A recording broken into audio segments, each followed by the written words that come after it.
So in this static image or the x-ray of the lateral cervical spine, you can see some of the stuff that I was talking about, or the ending up effects later down the line in what I'm talking about with how you were taught to move as a child.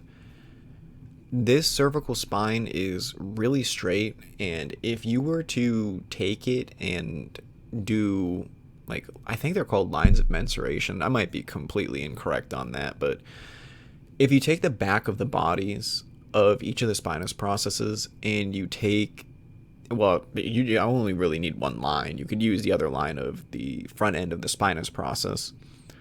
But if you were to like look at that tube, it is extremely straight.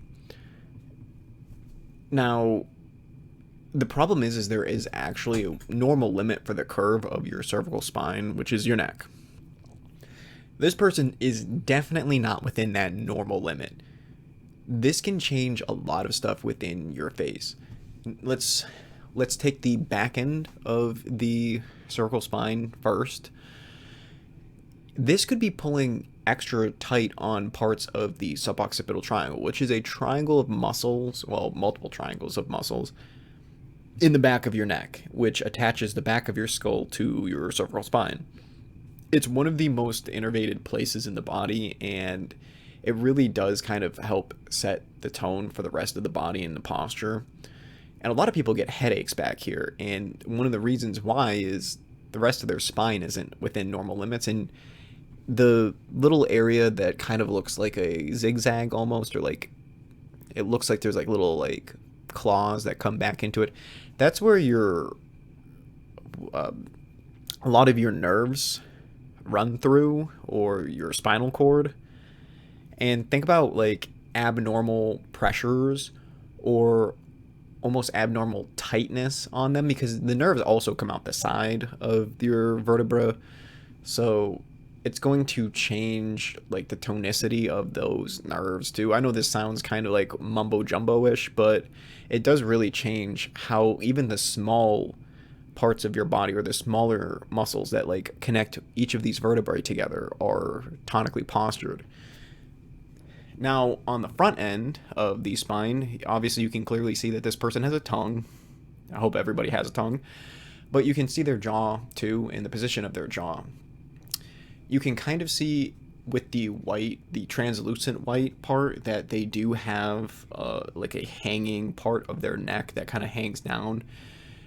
That could, and I'm obviously just spitballing here because I don't know this person. I just took this off the internet, and please don't sue me uh, for this. This is fair use copyright, by the way. Just getting that set. But their tongue is kind of like hanging down, and that's going to create a less sharp jawline.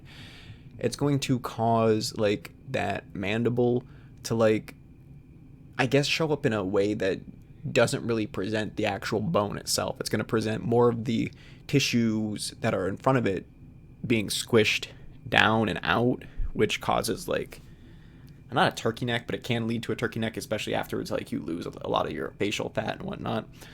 But it obviously it's going to change that part of your neck, but it can also change things like the angle that you're looking at somebody at, which means it can change the canthal tilt. I do have a video on that. I'm probably going to just re-upload that one or bring parts of it up, hopefully, if I still have it. But when you actually like flex that skull forward, you're going to create a more shallow portion to your jaw too. And I actually want to skip away from just the way people are going to end up looking from the position and say this comes from childhood. This comes from you not being taught how to fire muscles correctly when you're walking. It's going to fundamentally change how statically you hold your body. And this is a static image. This is not a dynamic image.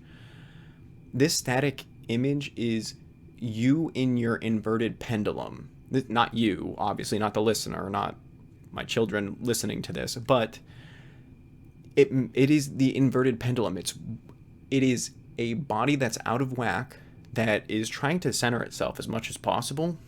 And this is why I say standing is one of your worst ways to like hold yourself up. I again, I really do recommend that you, if you're tired, just lay down or like lay into something, because then at least you're not trying, your body isn't as struggling to hold itself within that inverted pendulum and like not falling over.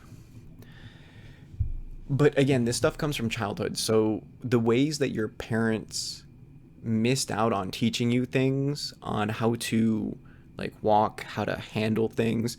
And a lot of people think it just comes completely naturally, which it does to humans. I mean, it's just like animals. We do have almost instincts.